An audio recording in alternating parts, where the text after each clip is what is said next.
हम जो बना रहे हैं नेटवर्क वो इस तरीके से बना रहे हैं कि मान लो मैंने 30 लोगों को बता दिया और उसने अपने 30 लोगों को बता दिया, तो अब मेरा जो अगला कम्युनिकेशन है, जैसे मेरे एक गांव से एक ही आदमी को मैं अपनी टीम में लूंगा, एक गांव से बेशक 4 लोग जुड़े हों डायरेक्टली, तो वो एक ही लेंगे हम। तो वो जब अपनी बात कहने लगे कि एक काम करो, तुम्हारी ड्यूटी है यहां तक पहुंचाना, अगर इंटरनेट नहीं है तो यहां पहुंच जाओ, क्योंकि हमारे आंदोलन में अगर कोई चीज हमको हरा सकती है तो वो अफवाह है। हमको अफवाह हरा सकती है बस।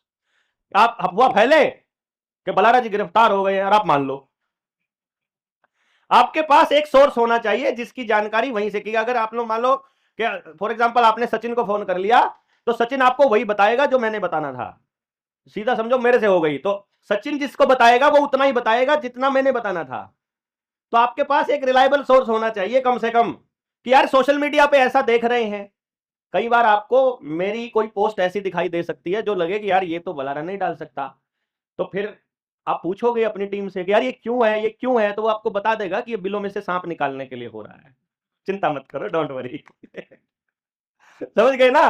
अपन विचलित नहीं होते हैं, लेकिन सच उजागर करना जरूरी है। जो हमारे बारे में जैसा सोच रहा है, मोर्चे के बारे में जैसा सोच रहा है, कौन किसकी सही सच्चाई है, उसको निकालना जरूरी है। इसलिए हमको ये गालियां खाते रहने का प्रोसेस जारी रखना पड़ता है मजबूरी में, क्योंकि बेइज्जती इतनी हो चुकी है, अब नहीं हो फील ही नहीं होती, तो कोई फर्क ही नहीं पड़ता।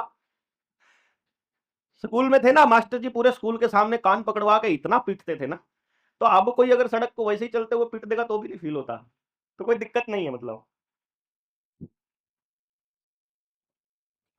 समझ गए? यानी सोशल मीडिया पे भरोसा नहीं करना है कि सचमुच ऐसा हो रहा है कि नहीं हो रहा है, और फिर तय आपको करना है। मैं एक ही बात सिंपली बोलता हूं कि आज अगर वीर सिंह मेरे साथ है, सचिन है, वीरेंद्र सिसोदिया जी हम साथ आए हैं और पिछले 4 साल से साथ चल रहे हैं, 4 साल में इस बंदे के अंदर कमी दिखाई नहीं दी है।